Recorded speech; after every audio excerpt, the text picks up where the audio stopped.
ابھی یہاں یہ بات سمجھنے والی ہے کہ جو فا ہے اس کے نیچے لگی ہوئی ہے زیر، آگے اس کے آگے یا بھی ہے، اس کے آگے الف بھی ہے، اس کے آگے یہ لام بھی ہے، یا کے اوپر بھی کچھ نہیں ہے، الف کے اوپر بھی کچھ نہیں ہے، آگے لام بھی کے اوپر بھی کچھ نہیں لگا ہوا، ٹھیک ہے۔ اس کا مطلب ہے کہ اب ہم نے یا الف اور لام تینوں نہیں پڑھنے، ٹھیک ہے۔ آگے دیکھنا ہے کہ آگے یہ سواد ہے، سواد ہے کے اوپر لگی ہوئی تین دندوں والی شاد لگی ہوئی ہے، شاد والا جو حرف ہوتا ہے وہ پچھلے والے کو اپنے ساتھ ملاتا ہے۔ اب اس سے پیچھے لام بھی ہے، الف بھی ہے، یا بھی ہے، لیکن ملانے کے لیے ان کے اوپر کوئی زبر زیر پیش ہونی چاہیے جو نہیں ہے۔ تو اس کا مطلب یہ ہے کہ ان تینوں کو چھوڑ کے ہم نے اس فا کو اس سواد کے ساتھ ملانا ہے، کیوں فا کے نیچے زیر آ گئی ہے۔ اگر ہم یا کو ملاتے ہیں تو کوئی زبر زیر پیش نہیں ہے، الف کو لام کو دیکھتے ہیں اس کے اوپر بھی کوئی زبر زیر پیش نہیں ہے، تو فا کو صاد کے ساتھ ملانا ہے تو کس طریقے سے ملائیں گے؟ فا صاد زیر فش، ٹھیک ہے۔ یا الف لام یہ تینوں لکھنے میں آئے ہیں، پڑھنے میں نہیں آئے، تو ہم نے اس کو آگے ملانا ہے فش، ٹھیک ہے۔ لا فش، صاد سٹی والا حرف ہے، نرمی سے اس کو بالکل ادا نہیں کرنا۔ نحمده ونصلي على رسوله الكريم اما بعد فاعوذ بالله من الشیطان الرجیم بسم اللہ الرحمن الرحیم۔ السلام علیکم ورحمۃ اللہ وبرکاتہ۔ امید ہے آپ سب خیریت سے ہوں گے، انشاءاللہ جہاں ہوں گے ایمان اور صحت کی نعمت سے مالا مال ہوں گے۔ ہاں جی، تو آغاز کرتے ہیں ہم اپنے آج کے سبق کا دعاؤں کے ساتھ، تو چلیے شروع کرتے ہیں۔ اللهم صل على سيدنا ومولانا محمد وعلى آل سيدنا ومولانا محمد وبارك وسلم۔ رب اشرح لي صدري ويسر لي أمري واحلل عقدة من لساني يفقهوا قولي، رب زدنا علما، رب زدنا علما، رب زدنا علما۔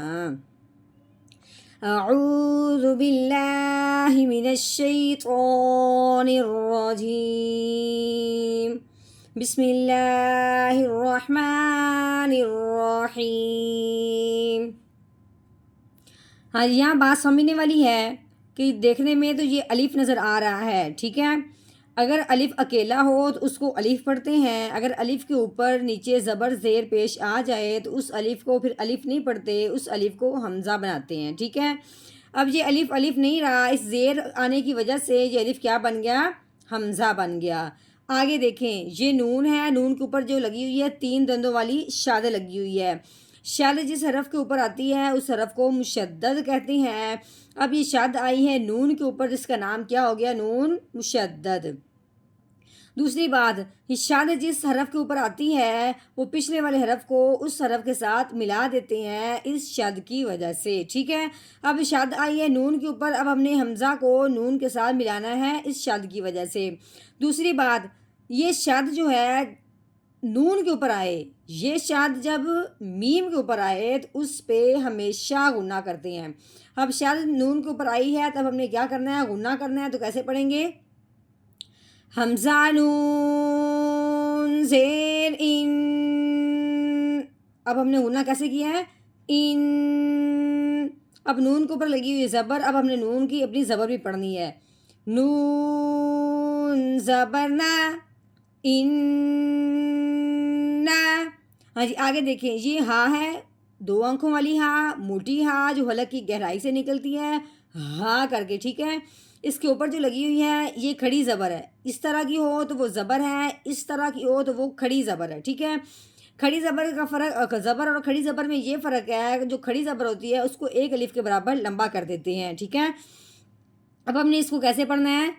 ہا کھڑی زبر ہا، ایک الف کے برابر لمبا ہو گیا، ہا، ٹھیک ہو گیا۔ آگے دیکھیں، یہ رال ہے، نرمی سے ادا کرتے ہیں، سختی سے ادا بالکل نہیں کرتے، اس کے اوپر جو لگی ہوئی ہے اس کو زبر کہتے ہیں، آگے جو لگی ہوئی ہے یہ الف ہے، ٹھیک ہے۔ یہ بات سمجھنے والی ہے کہ الف جہاں ہو اس سے پہلے حرف پہ زبر آ جائے تو اس حرف کو ایک الف کے برابر لمبا کرتے ہیں۔ اب ہم نے رال کو لمبا کرنا ہے کس وجہ سے؟ الف سے پہلے زبر آنے کی وجہ سے۔ اب ہم نے کس طرح پڑھنا ہے؟ رال الف زبر را، ہا را، دو دونوں کو ہم نے ایک ایک الف کے برابر لمبا کیا ہے. ہا کو لمبا کیوں کیا ہے کہ اس کے اوپر کھڑی زبر ہے. زال کو لمبا کیوں کیا ہے, اس کے آگے الف ہے, اس سے پہلے زبر آ گئی. ٹھیک ہے, اب آگے دیکھتے ہیں. یہ لام ہے, لام کے اوپر کیا لگی ہوئی ہے, زبر لگی ہوئی ہے. آگے یہ فا ہے, فا کے نیچے لگی ہوئی ہے زیر. ٹھیک ہے, لام زبر لا. ہاں جی, آگے یہ دیکھیں فا کے نیچے زیر تو ہے. آگے یہ یا ہے, یا کے اوپر کچھ نہیں لگا ہوا, اس کو اب ہم نے پڑھنا نہیں ہے, صرف لکھنے میں آئے گا. آگے دیکھیں یہ الف ہے, یہ لام ہے, ان کو بھی ہم نے نہیں پڑھنا. آگے یہ صاد ہے نا, اس کے اوپر جو 3 دندوں والی شاد لگی ہوئی ہے, اس کو پڑھنا ہے. ٹھیک ہے, اب ہم نے کیا کرنا ہے کہ شاد والا جو رف ہوتا ہے وہ پچھلے والے کو اپنے ساتھ ملاتا ہے. تو الف لام یا جو ہے ان کے اوپر کچھ بھی نہیں لگا ہوا, اس لیے اب ہم نے فا کو آگے صاد کے ساتھ ملانا ہے. ٹھیک ہے, تو کیسے پڑھیں گے؟ فا صاد زیر فش. کیسے؟ فش لا فش. ٹھیک ہے, آگے دیکھیں یہ صاد ہے, صاد کے اوپر کیا لگی ہوئی ہے, پیش. آگے ہا, ہا کے اوپر بھی پیش ہے. کیسے پڑھیں گے؟ صاد پیش سو, ہا پیش ہو, سو ہو. ہاں جی, آگے دیکھیں یہ فا ہے, فا کے نیچے کیا لگی ہوئی ہے, زیر. اب یہ فا جو ہے صرف زیر والا نہیں ہے, اس کے آگے جو حرف آیا ہے ہم اس کے ساتھ ملائیں گے. یہ دیکھیں یہ ہے لام, لام کے اوپر کیا لگی ہوئی ہے, جزم لگی ہوئی ہے. اس فا کو اب ہم نے اس لام کے ساتھ ملانا ہے اس جزم کی وجہ سے. یہ جو جزم ہے یہ بھی جس حرف کے اوپر آتی ہے وہ پچھلے والے کو اپنے ساتھ ملاتی ہے. ٹھیک ہے, اب ہم نے فا کو لام کے ساتھ ملانا ہے, تو کیسے پڑھیں گے؟ فا لام زیر فل سحفل. ٹھیک ہو گیا. ہاں جی, اب آگے دیکھیں. آگے یہ جو الف لگا ہوا ہے اس کے اوپر پیش آنے کی وجہ سے الف کیا بن گیا, حمزہ بن گیا. ٹھیک ہے, آگے یہ واؤ ہے, واؤ کے اوپر کیا لگی ہوئی ہے, جزم لگی ہوئی ہے. واؤ کے اوپر جو جزم ہے تو جزم آنے کی وجہ سے واؤ ساکن بن گیا. یہ جزم جس حرف کے اوپر بھی آئے وہ بھی پچھلے والے حرف کو اپنے ساتھ ملا دیتی ہے. اب ہم نے حمزہ کو واؤ کے ساتھ ملانا ہے اس جزم کی وجہ سے. ٹھیک ہے, دوسری بات, جب بھی واؤ ساکن ہو, جب بھی واؤ کے اوپر جزم ہو اور اس سے پہلے حرف پہ پیش آ جائے تو کیا کرتے ہیں, اس پیش والے حرف کو واؤ کے ساتھ ملاتے ہوئے ایک الف کے برابر لمبا کرتے ہیں. اب ہم نے کیا کرنا ہے, اس حمزہ کو واؤ ساکن کے ساتھ ملاتے ہوئے ایک الف کے برابر لمبا کرنا ہے. تو کیسے پڑھیں گے؟ حمزہ واؤ پیش او. ٹھیک ہے, او اتنا سا ہم نے لمبا کر دینا ہے. آگے دیکھنا ہے, یہ لام ہے, لام کے اوپر کیا لگی ہوئی ہے, کھڑی زبر لگی ہوئی ہے. کھڑی زبر والا حرف جو ہوتا ہے اس کو ایک الف کے برابر لمبا کرتے ہیں. اگر یہ یا ہے یہ لکھنے میں آئے گی, پڑھنے میں نہیں. تو کیسے پڑھیں گے؟ لام کھڑی زبر لا اولا. ہاں جی, آگے دیکھیں, آگے وقف ہے. وقف کی صورت میں ہم نے اس کو ویسے کے ویسے رہنے دینا ہے, کوئی تبدیلی نہیں آئے گی, صرف ہمارے لہجے میں فرق آئے گا. ویسے ہمارے لفظ میں کوئی کمی زیادتی نہیں آئے گی. تو کیسے پڑھیں گے؟ آگے وقف اولا اولا, اس طرح. اب ہم نے کر دیا مکمل آیت کا توڑ کرنے کے بعد اب ہم نے کرنا ہے اس کا مکمل جوڑ, وہ بھی روانگی کے ساتھ. تو کیسے پڑھیں گے؟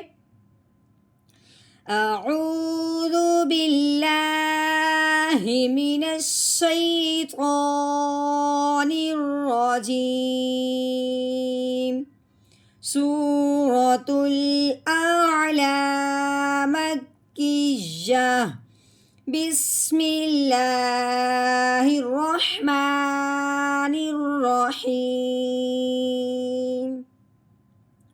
ان هذا لفی الصحف الاولی. ان هذا لفی الصحف